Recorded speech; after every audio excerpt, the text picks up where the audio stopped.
नमस्कार श्रोताओं, कहानियों का कारवा चैनल में आप सबका स्वागत है। मैं बिंदु साधु आज आप लोगों के लिए मालती जोशी के साहित्य सृजन का एक अनमोल मोती अपहरण लेके आई हूँ। तो चलिए सुनते हैं कहानी अपहरण। गाड़ी बड़ी देर से एक ही स्थान पर रुकी हुई थी। मैंने चादर से मुंह बाहर निकाल कर देखा।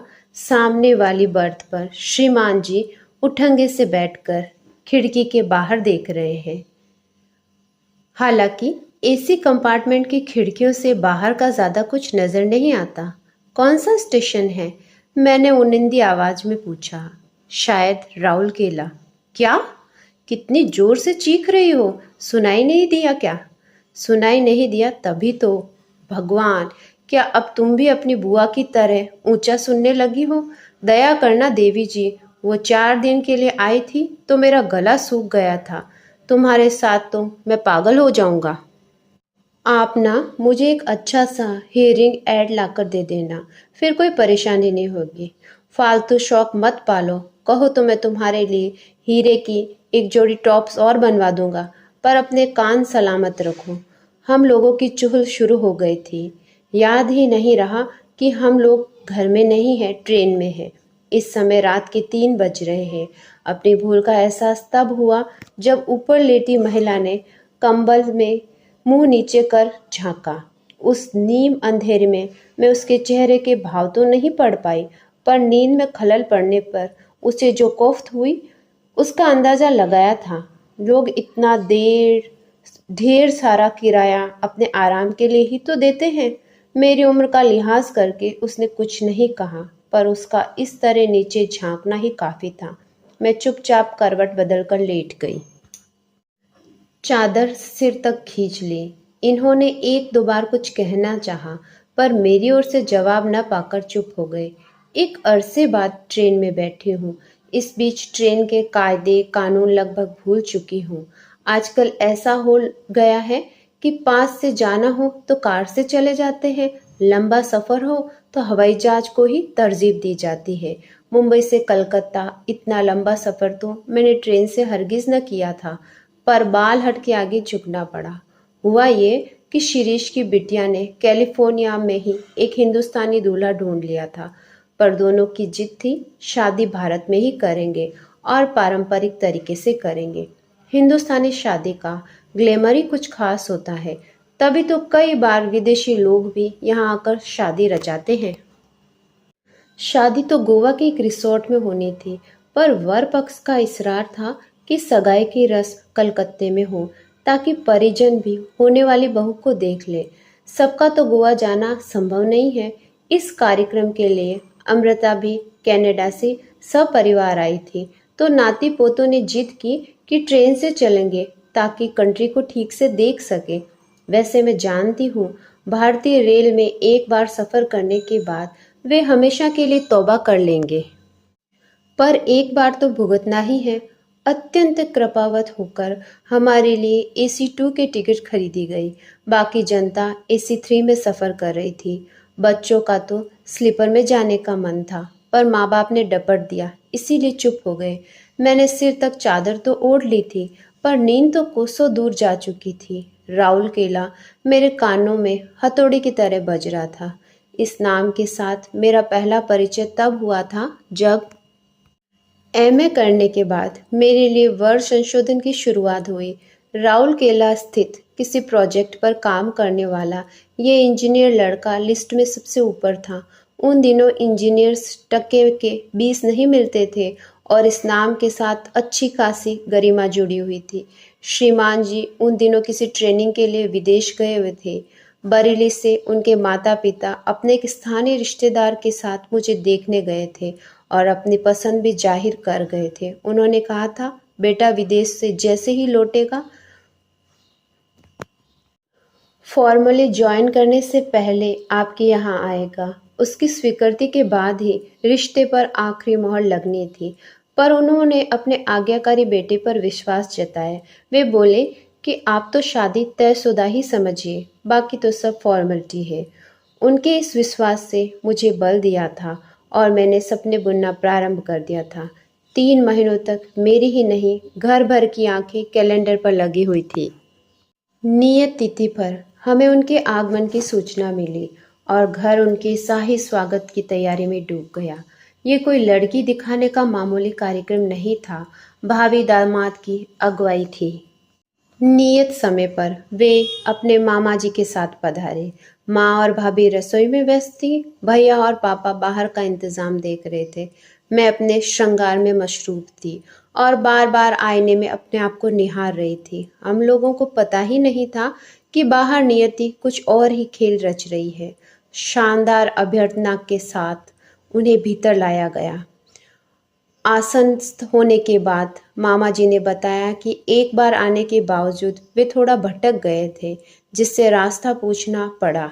संयोग से वह आपकी किराएदार ही निकली, वही हमें गेट तक छोड़कर गई है। नाश्ते का शाही सरंजाम पूरा होने के बाद भाभी मुझे ड्राइंग रूम में लिवा ले आई। मैंने देखा इस अभूतपूर्व स्वागत से उदासीन वह शख्स अनमना सा बैठा था। मुझे लगा शायद उन्हें मेरी प्रतीक्षा होगी। मैंने बाहर आने से जानबूझकर देर कर दी थी ताकि प्रतीक्षा की घड़ियों को लंबा खींचा जा सके, पर मेरे आने के बाद उन्होंने बस एक बार नज़र उठाकर मेरी ओर देखा, फिर मेज पर पड़ी पत्रिकाएं पलटते रहे। मामा जी चूंकि एक बार आ चुके थे, थोड़ा परिचय था, इसीलिए इधर उधर की बातें कर रहे थे, पर श्रीमान जी मुंह में दही जमाकर बैठे रहे। भैया को लगा कि लड़का फॉरेन रिटर्न है, ऐसे बोझिल वातावरण में उसे घुटन महसूस हो रही होगी। उन्होंने कहा कि आप दोनों थोड़ा टेरेस पर बैठ लो, या चाहो तो कार में शहर का चक्कर लगा लाओ। पापा की अनुमति लिए बिना ही भैया ने ये दुस्साहस कर डाला था, पर उनका यह वार भी खाली गया। दूल्हे राजा ने अपना मौन व्रत नहीं तोड़ा तो नहीं तोड़ा। थोड़ी निराशा तो हुई, लगा मेरा सारा श्रृंगार व्यर्थ हो गया।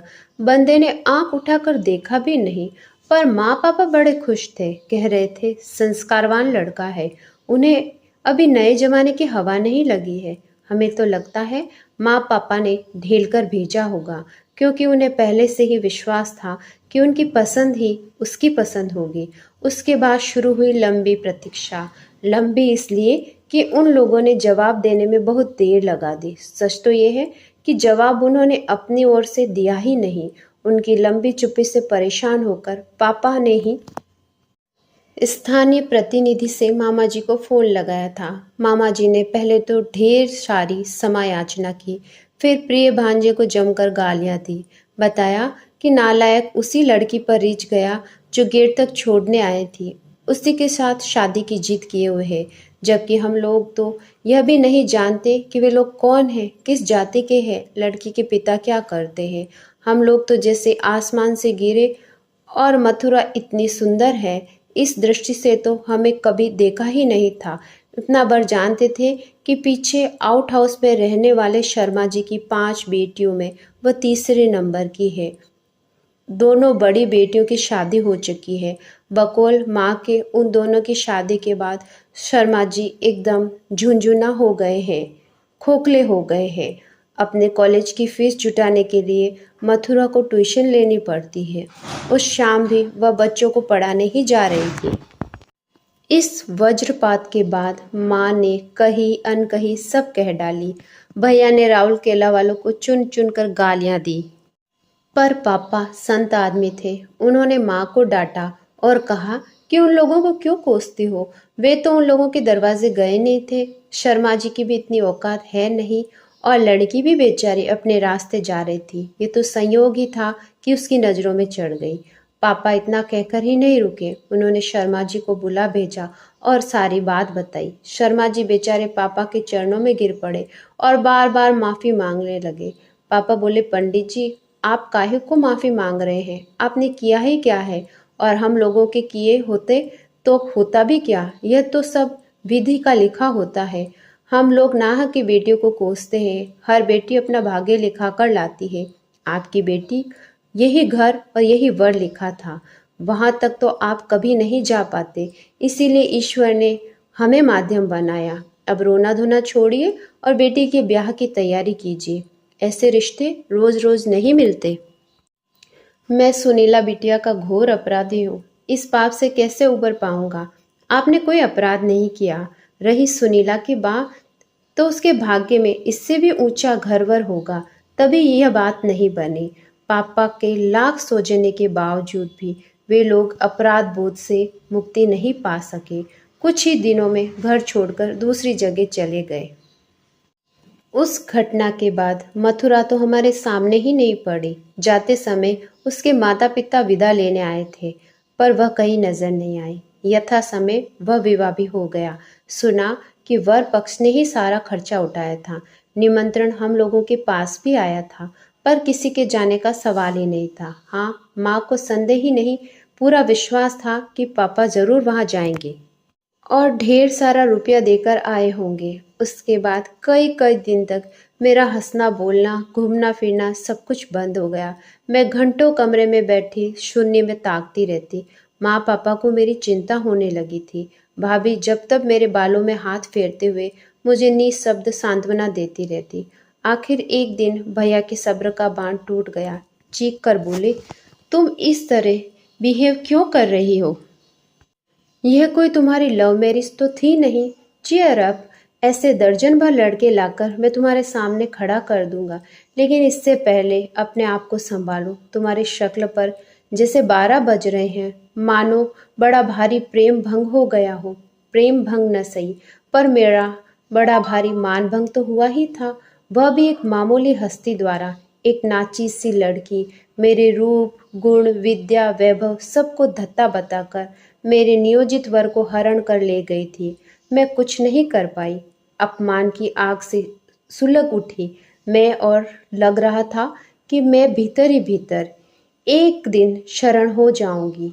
यह ज्वालामुखी शादी के बाद पति के चंदन स्पर्श से ही शांत हो पाया था। पापा का वचन सत्य साबित हुआ। मेरे भाग्य में उससे कई गुना अच्छा वर घर मिला। सुंदर, संपन्न, सुशील, सुसंस्कृत, सुशिक्षित विशेषणों की कतार लगाई जा सकती है। उसके बाद जिंदगी ने कभी शिकायत का मौका नहीं दिया। संतति, संपत्ति, मान, सम्मान, शोहरत सब कुछ मिल गया था। पति के साथ आधी दुनिया घूम ली थी मैंने। अब भी साल में आधे दिन विदेश में ही कटते हैं। बेटा यूएस में है, बेटी कनाडा में। मुंबई में 4 बेडरूम का फ्लैट है। नासिक के पास अपना फार्म हाउस है। सुख और किसे कहते हैं? फिर उस शहर का नाम सुनते ही मन में मरोड़ से क्यों उठी। जिस शख्स की शक्ल तक मुझे याद नहीं है, उसकी याद में इतनी तड़पती क्यों हूँ। जिस अध्याय को मैंने जीवन की किताब से फाड़कर फेंक दिया था, वह अपने समूचे विद्रूप के साथ मेरे सामने फिर क्यों खड़ा हो गया। मुझ बुझे हुए शोलों में फिर से वह दहक कैसी? नहीं, ये किसी की याद नहीं है। ये तो अपमान की आँच है जो कभी बुझी ही नहीं थी, बस राख के नीचे दबी पड़ी थी। मथुरा, तूने मेरी अस्मिता को ठोकर मारी थी। मैं तुम्हें कभी माफ नहीं कर सकती। अभी आप सुन रहे थे मालती जोशी जी की कहानी अपहरण। कहानी के अंत में आप लोगों से विनम्र आग्रह, कृपया मेरे चैनल को सब्सक्राइब करें, लाइक करें, शेयर करें और मेरी कहानी आपको कैसी लगी कमेंट बॉक्स में ज़रूर बताएं। धन्यवाद।